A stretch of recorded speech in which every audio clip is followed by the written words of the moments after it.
Assalamualaikum warahmatullahi wabarakatuh. Abdullah bin Mas'ud meriwayatkan bahwa terdapat 7 orang pertama yang menyatakan keislamannya di depan umum.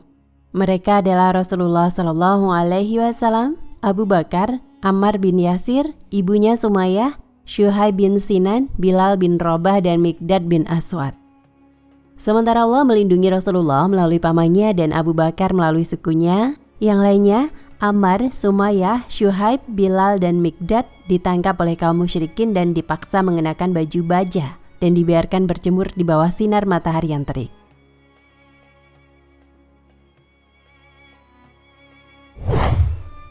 Inilah kisah Ammar bin Yasir dan keluarganya.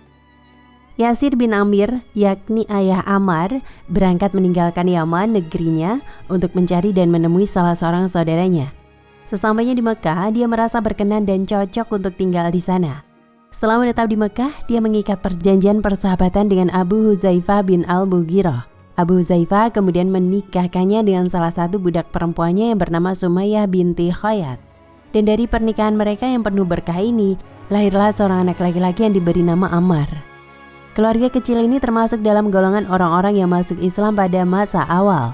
Dan sebagaimana orang-orang saleh lainnya yang masuk Islam pada masa awal, mereka juga mengalami penderitaan karena siksa dan kekejaman kaum Quraisy.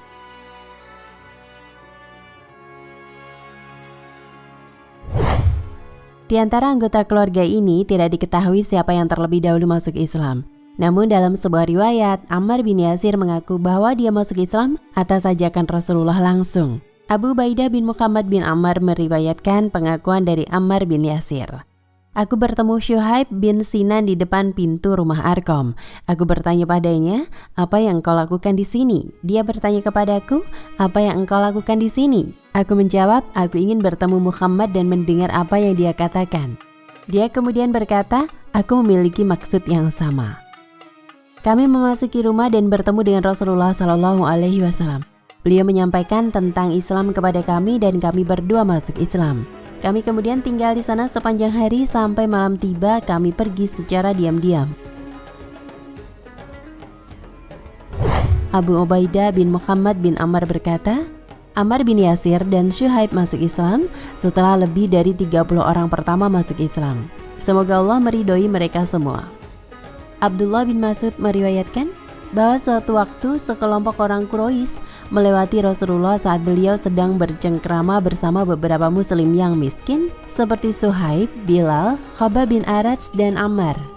Orang-orang musyrik itu berkata, "Hai Muhammad, apakah engkau bahagia bersama orang-orang semacam ini dari umatmu? Haruskah kami menjadi pengikut orang-orang ini? Apakah ini orang-orang yang olehnya Allah Subhanahu wa Ta'ala menganugerahkan bantuannya? Usirlah mereka darimu, karena barangkali kami dapat menjadi pengikutmu jika engkau melakukannya." Saat itulah kemudian Allah menurunkan ayat-ayat ini. Dan berilah peringatan dengan apa yang diwahyukan itu kepada orang-orang yang takut akan dihimpunkan kepada Tuhannya pada hari kiamat. Sedang bagi mereka tidak ada seorang pelindung dan pemberi syafaat pun selain daripada Allah, agar mereka bertakwa.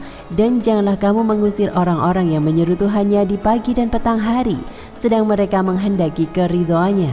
Kamu tidak memikul tanggung jawab sedikit pun terhadap perbuatan mereka, dan mereka pun tidak memikul tanggung jawab sedikit pun terhadap perbuatanmu, yang menyebabkan kamu berhak mengusir mereka, sehingga kamu termasuk orang-orang yang zalim. Quran Surat Al-An'am ayat 51 hingga 52.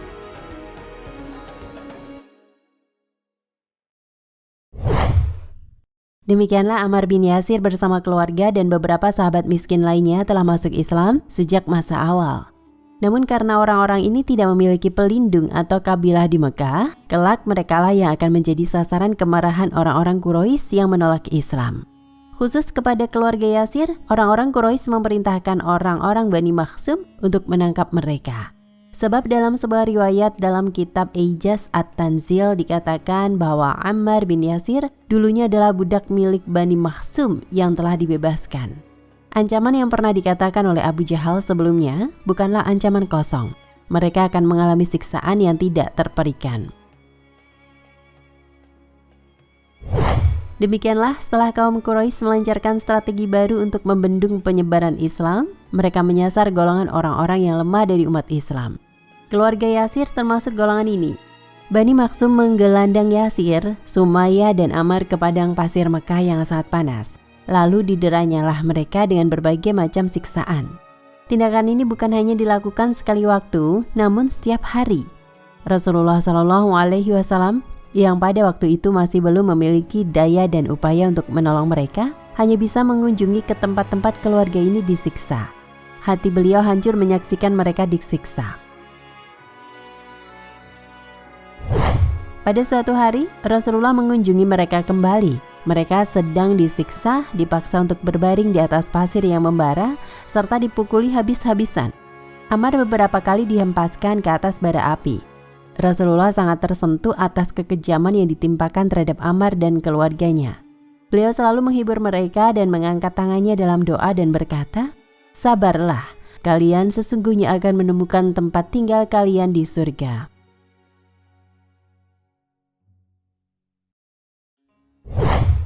Dalam riwayat lain, sebagaimana disampaikan oleh Jabir bin Abdullah, disebutkan bahwa Rasulullah dalam kesempatan itu berkata, "Wahai keluarga Yasir, dengarkanlah kabar gembira ini, bahwa tempat tinggal yang dijanjikan untuk kalian adalah jannah." Dalam riwayat lainnya, Utsman bin Affan mengisahkan bahwa suatu waktu dia sedang berjalan bersama Rasulullah di Batta, daerah berbatu di Mekah.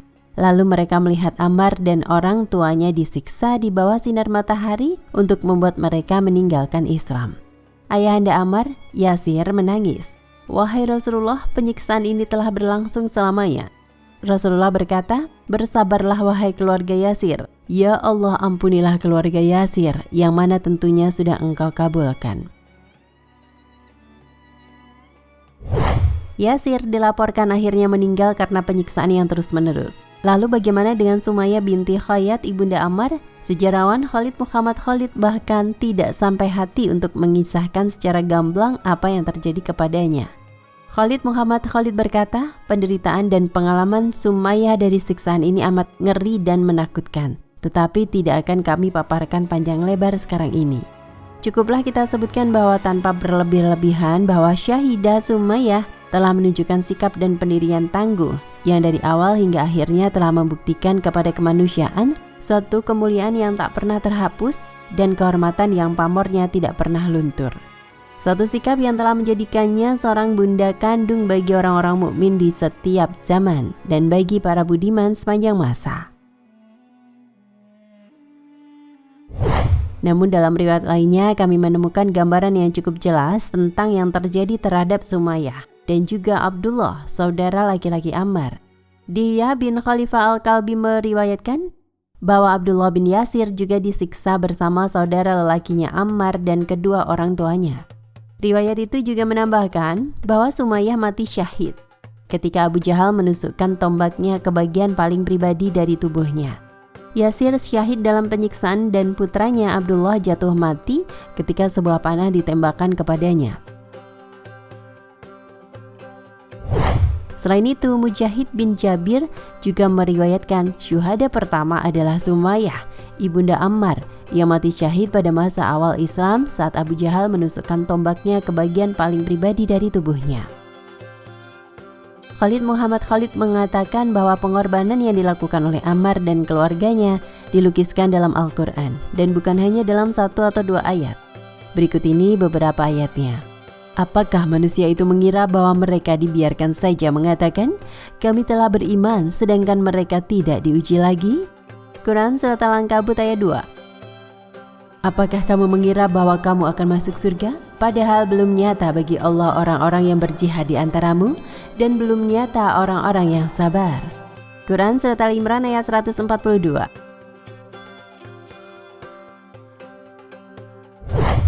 Dan sesungguhnya kami telah menguji orang-orang yang sebelum mereka, maka sesungguhnya Allah mengetahui orang-orang yang benar dan sesungguhnya Dia mengetahui orang-orang yang dusta.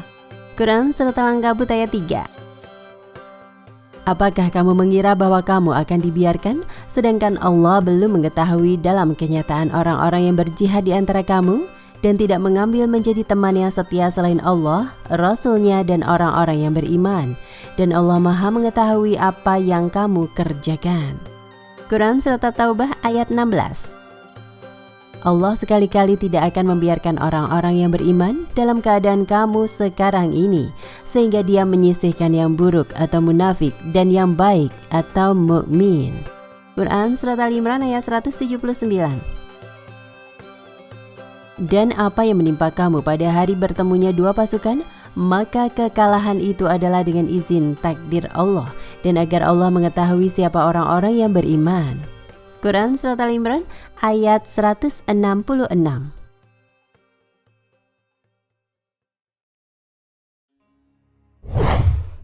Setelah kematian seluruh anggota keluarganya, ayah, ibu, dan dalam riwayat lain dikatakan saudara laki-lakinya, kini tinggal Ammar bin Yasir yang masih bertahan hidup dari penyiksaan. Namun ini belum berakhir, dia harus menghadapi penyiksaan yang lebih menyakitkan lagi. Sebuah batu yang panas diletakkan di dadanya dan sebagian tubuhnya yang lain dibenamkan ke dalam pasir yang panas membara. Kami tidak akan membiarkanmu kecuali jika engkau mau mencaci Muhammad atau engkau mau mengatakan hal-hal yang baik tentang Lata dan Uzza, kata para penyiksa kepada Ammar. Beberapa sahabat Ammar juga meriwayatkan apa yang terjadi terhadap dirinya. Ammar bin Hakam berkata, Ammar itu disiksa sampai-sampai dia tidak menyadari apa yang diucapkannya.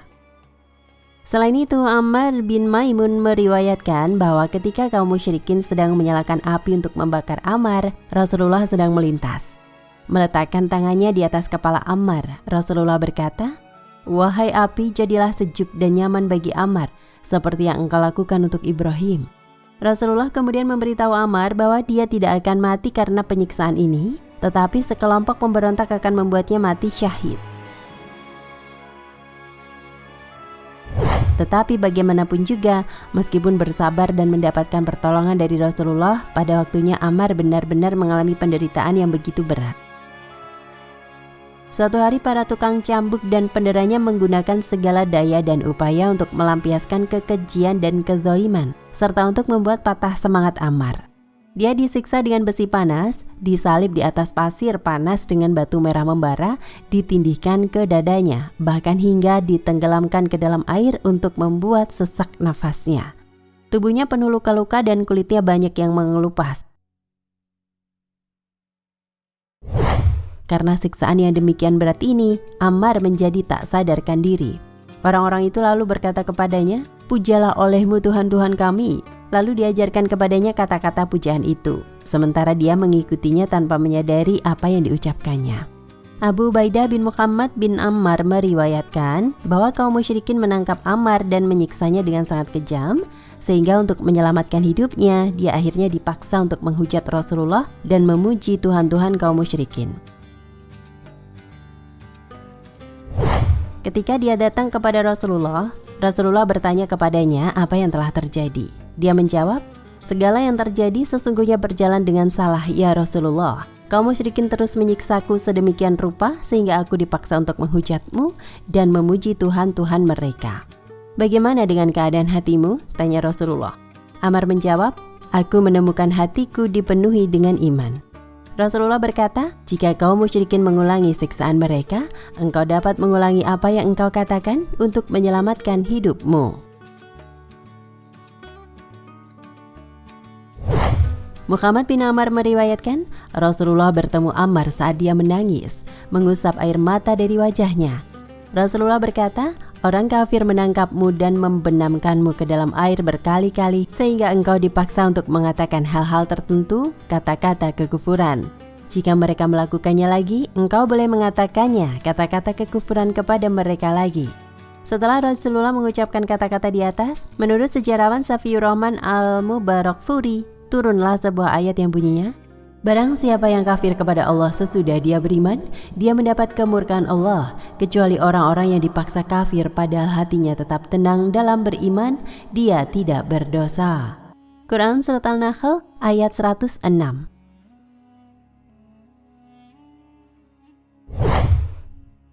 Selain Ammar dan keluarganya, banyak juga umat muslim lemah lainnya, kebanyakan dari golongan budak yang menjadi sasaran penyiksaan orang-orang Quraisy. Di antaranya Bilal, Abu Fakihah, Khobab bin Arad, Zinirah, Nahdiyah, dan kedua putrinya Ummu Ubais, serta masih banyak lagi yang lainnya. Orang-orang musyrik biasa mengikat mereka di tempat gembalaan unta dan sapi, lalu melemparkan mereka ke atas padang pasir yang menyengat. Sebagian yang lain ada yang dikenakan pakaian besi lalu ditelentangkan di atas pasir yang panas. Karena peristiwa ini berlangsung terus-menerus, akhirnya Rasulullah memerintahkan semua sahabat untuk menyembunyikan keislamannya. Lalu turunlah sebuah ayat yang mengisyaratkan tentang hijrah dan menyatakan bahwa bumi ini tidaklah sempit. Orang-orang yang berbuat baik di dunia ini memperoleh kebaikan, dan bumi Allah itu luas. Sesungguhnya hanya orang-orang yang bersabarlah yang dicukupkan pahala mereka tanpa batas. Quran Surat Az-Zumar ayat 10. Maka untuk pertama kalinya beberapa kaum muslimin melakukan hijrah ke Habasyah. Beberapa riwayat mengatakan bahwa Ammar bin Yasir termasuk orang yang ikut dalam hijrah ini. Namun lainnya menyatakan tidak, sehingga persoalan ini masih menjadi sesuatu yang diragukan. Wallahu a'lam bishawab.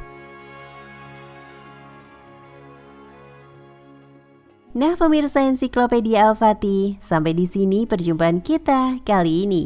Semoga menginspirasi.